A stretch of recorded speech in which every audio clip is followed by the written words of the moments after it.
Hello दोस्तों, आपका फिर से स्वागत है हमारे यूट्यूब चैनल पेपर सॉल्व में। तो चलिए बिना समय खराब किए हम लोग जीके के 20 महत्वपूर्ण क्वेश्चनों का एक प्रैक्टिस सेट लेकर आए हैं। तो चलिए बिना समय गंवाए हम लोग अपने प्रश्न की ओर बढ़ते हैं। तो हमारा पहला प्रश्न है, वुमेन्स T20 वर्ल्ड कप किसने जीता जो 2023 में हुआ था? ऑप्शन है ऑस्ट्रेलिया, दक्षिण अफ्रीका, भारत और इंग्लैंड। तो जो इसका सही आंसर है वो है ऑस्ट्रेलिया। ऑस्ट्रेलिया ने दक्षिण अफ्रीका को हराया था और जो T20 वर्ल्ड कप हुआ था वो भी दक्षिण अफ्रीका में ही हुआ था। हमारा दूसरा प्रश्न है, भारत की हरित क्रांति का जनक किसे कहा जाता है? MS Swaminathan, Verghese Kurien, Norman Borlaug और सैम पित्रोदा। तो इसका जो सही आंसर है वो है MS स्वामीनाथन को भारत में हरित क्रांति का जनक माना जाता है। वहीं नॉर्मन बोरलॉग की बात करें तो पूरे विश्व में हरित क्रांति का जनक नॉर्मन बोरलॉग को माना जाता है। सैम पित्रोदा को संचार क्रांति का जनक माना जाता है। वहीं वर्गी कुरियन जिन्होंने अमूल की स्थापना की थी, श्वेत क्रांति का जनक माना जाता है। हमारा तीनवा प्रश्न है, TH विनायकरम का संबंध किस वाद्य यंत्र से है? घटम से, तबला से, वीणा या सारंगी। इसका जो सही आंसर होगा वो होगा घटम। वहीं TH विनायकरम की बात करते हैं तो इन्हें ग्रैमी पुरस्कार 1996 में दिया गया था। वहीं तबला की बात करते तो तबला से जाकिर हुसैन संबंधित है जिन्हें सबसे कम उम्र में पद्मश्री दिया गया है। वहीं वीणा की बात करते हैं तो दोरो स्वामी और कृष्ण भागवतार संबंधित है वीणा से। वहीं सारंगी की बात करते हैं तो शंकूर खान और इलायत खान सारंगी से संबंधित हैं। हमारा चौथा प्रश्न है, 2023 में ऑस्कर पुरस्कार कौन जीता था? M किरवानी, AR रहमान, गुलजार या भानु अथैया। तो जो हमारा सही आंसर है वो है M किरवानी, जिन्हें 2023 में नाटू नाटू सॉन्ग के लिए ऑस्कर पुरस्कार मिला था। वहीं AR रहमान की बात करते हैं तो 2009 में इन्हें जय हो के लिए दिया गया था और स्लम डॉग मिलियनेयर के लिए भी। वहीं गुलजार की बात करते हैं तो इन्हें 2009 में दिया गया था। वहीं भानु अथैया की बात करते हैं तो ये ऑस्कर पाने वाली प्रथम भारतीय महिला थी जिन्हें 1983 में गांधी के कॉस्ट्यूम के डिजाइन के लिए इन्हें दिया गया था। हमारा पांचवा प्रश्न है, फुटबॉल में गोल लाइन और पेनल्टी स्ट्रोक के बीच कितनी दूरी होती है? 11 गज, 10 गज, 9 गज या 12 गज। तो जो इसका सही आंसर है वो 12 गज है। अगर आपको हमारा पढ़ाया हुआ अच्छा लग रहा तो प्लीज़ चैनल को लाइक शेयर सब्सक्राइब करें ताकि ज़्यादा से ज़्यादा लोगों तक ये वीडियो पहुँचे और वो लोग भी इसके फ़ायदा उठा सकें। हमारा छठा प्रश्न है, विद्युत बल्ब का फिलामेंट किससे बना होता है? तांबा से, नाइक्रोम से, सीसा से या टंगस्टन से। तो जिसका सही आंसर है वो है टंगस्टन से। वहीं हीटर की कॉइल या आयरन इस्त्री की कॉइल की बात करते हैं तो वो नाइक्रोम से बना होता है। हमारा सातवां प्रश्न है, कौन सा नृत्य गुजरात राज्य से संबंधित है? धिमसा, फाग, धमाल या टिप्पानी। इसका जो सही आंसर है वो है टिप्पानी।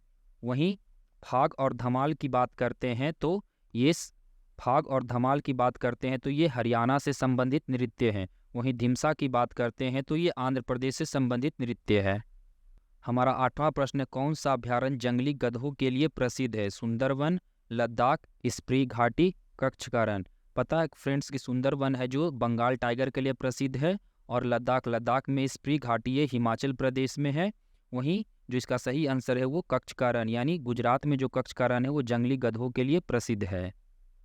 हमारा नौवां प्रश्न है, मानव शरीर में अत्यधिक मात्रा में कैडमियम की उपस्थिति के कारण कौन सा रोग होता है? इटाई रोग, मिनीमाता रोग, रक्त अल्पता या बेरी। तो जो इसका सही आंसर है वो है इटाई रोग। वहीं पारे की अधिकता से मिनीमाता रोग होता है। वहीं लोहे की कमी से रक्त अल्पता होता है। वहीं B1 की कमी से बेरी रोग होता है। हमारा 10वां प्रश्न, 2011 की जनगणना के अनुसार भारत के देश में अनुसूचित जनजातियों के प्रतिशत सर्वाधिक था? मध्य प्रदेश में था, महाराष्ट्र में था, उड़ीसा में, राजस्थान में। तो इसका सही आंसर होगा मध्य प्रदेश में। वहीं अगर मध्य प्रदेश ऑप्शन में ना हो तो हम राजस्थान की तरफ जाएंगे और उड़ीसा तीसरे नंबर पे आता है। वहीं राजस्थान की बात करते तो जनजाति के मामले में, अनुसूचित जनजातियों के मामले में ये चौथे नंबर पे आता है। हमारा 11वां प्रश्न है, कीर्ति स्तंभ किसने बनवाया था? राणा कुंभा ने, राजा सवाई जयसिंह, सवाई प्रताप सिंह, राजा भोज। इसका जो सही आंसर होगा वो है राणा कुंभा। राणा कुंभा कीर्ति स्तंभ के साथ साथ जो कुंभलगढ़ की दीवार जो विश्व में दूसरी सबसे लंबी दीवार मानी जाती है उसे राणा कुंभा ने बनवाया था। वहीं राजा सवाई जयसिंह की बात करते हैं तो इन्होंने 5 जगहों पर जंतर मंतर बनवाया था जो समय मापने का एक वेधशाला था। वहीं सवाई प्रताप सिंह की बात करते हैं तो ये हवा महल बनवाया था जिसका प्रश्न हम लोग कल लेकर आए थे। वहीं राजा भोज की बात करते हैं तो इन्होंने भोपाल शहर की स्थापना की थी। हमारा 12वां प्रश्न है, lesson life taught me unknowingly पुस्तक किसने लिखी है? अनुपम खेर, ट्विंकल खन्ना, प्रियंका चोपड़ा या करण जौहर? इसका जो सही आंसर है वो है अनुपम खेर।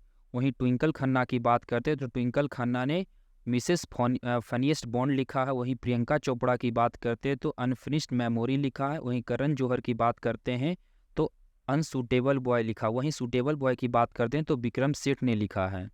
हमारा 13वां प्रश्न है, नदी घाटी डेल्टा बनाना किस प्रक्रिया का परिणाम है? यानी जो नदी घाटी जो अपना डेल्टा बनाती है वो किसके माध्यम से बनाती है?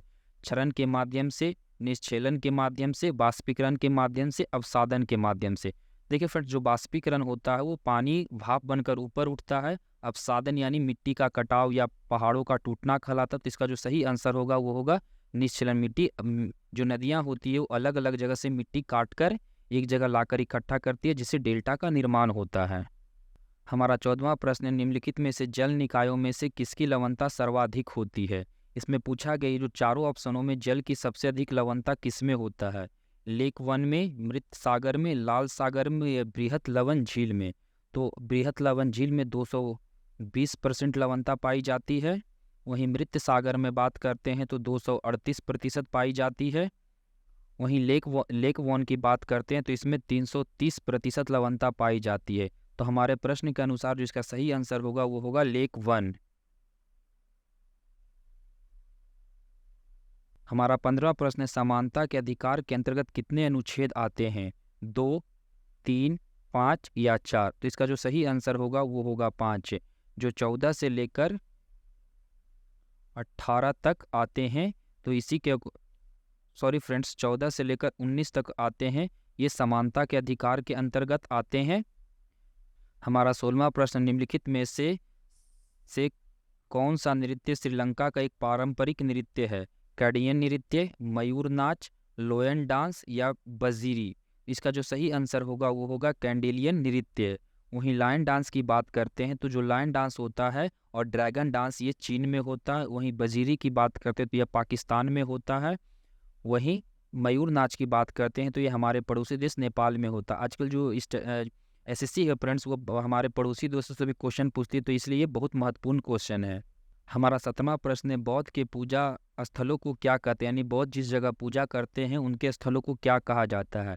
चैत्य, विहार, स्तूप या मंदिर? तो मंदिर शब्द फ्रेंड ये हिंदू धर्म से संबंधित है। वहीं बिहार की बात करते हैं तो बिहार का मतलब होता है निवास स्थान, जहाँ बौद्ध लोग रहते हैं। इसी के जगह पे जो बिहार राज्य है उसका बिहार राज्य है उसको बिहार नाम से जाना जाता है। वहीं जो इसका सही आंसर होगा वो होगा चैत्य। वहीं स्तूप की बात करते हैं तो स्तूप बौद्ध की मृत्यु से संबंधित है। हमारा 18वां प्रश्न, सिकंदर महान ने किस वर्ष भारत पर आक्रमण किया था? ऑप्शन है 322 ईसा पूर्व, 261 ईसा पूर्व, 326 ईसा पूर्व और 269 ईसा पूर्व? इसका जो सही आंसर होगा वो होगा 326 ईसा पूर्व। जो सिकंदर महान ने 326 ईसा पूर्व जो आक्रमण किया था वो राजा पोरस और सिकंदर के बीच लड़ाई हुई थी सिंधु नदी के पास। इसे हाइडे स्पीड का युद्ध भी कहा जाता है। वहीं 322 ईसा पूर्व की बात करते तो जो चंद्रगुप्त मौर्य थे उन्होंने मौर्य वंश की स्थापना की थी। वहीं 261 ईसा पूर्व कलिंग का युद्ध हुआ था और 269 ईसा पूर्व में अशोक था जो राजगद्दी पर बैठा था। तो आज ये हमारे क्लास का सेकंड लास्ट क्वेश्चन है, किस गुप्त शासक ने महाराजा धिराज की उपाधि धारण की थी? चंद्रगुप्त प्रथम, चंद्रगुप्त द्वितीय, समुद्रगुप्त या स्कंदगुप्त? जो इसका सही आंसर होगा वो होगा चंद्रगुप्त प्रथम। वहीं चंद्रगुप्त द्वितीय की बात करते हैं तो इन्होंने विक्रमादित्य की उपाधि धारण की थी। वहीं स्कंदगुप्त को इन्होंने हुनों के आक्रमण को रोका था। वहीं समुद्रगुप्त की बात करते हैं तो इसे भारत का नेपोलियन कहा जाता है और इसे ही बीना बजाते हुए दर्शाया गया सिक्कों पर। तो चलिए आज हमारा प्रैक्टिस सेट का आखिरी क्वेश्चन है। अगर आपको हमारा कंटेंट अच्छा लग रहा तो प्लीज़ चैनल को लाइक, शेयर और सब्सक्राइब करें ताकि आगे ज़्यादा से ज़्यादा लोगों तक पहुंच सके और वो अपने स्टडी में कुछ लाभ उठा सकें। शरीर की सबसे बड़ी ग्रंथि कौन सी होती है? लार ग्रंथि, थायराइड ग्रंथि, यकृत या अमाशय? तो इसका जो सही आंसर होगा वो होगा यकृत। तो चलिए आज हम लोग प्रैक्टिस सेट में बस इतना ही क्वेश्चन, अगले दिन मिलते हैं और जीके के 20 महत्वपूर्ण क्वेश्चनों को लेकर। तो आप लोग रिवाइज करते रहिए। चलिए मिलते हैं वीडियो के अगले भाग में। जय हिंद।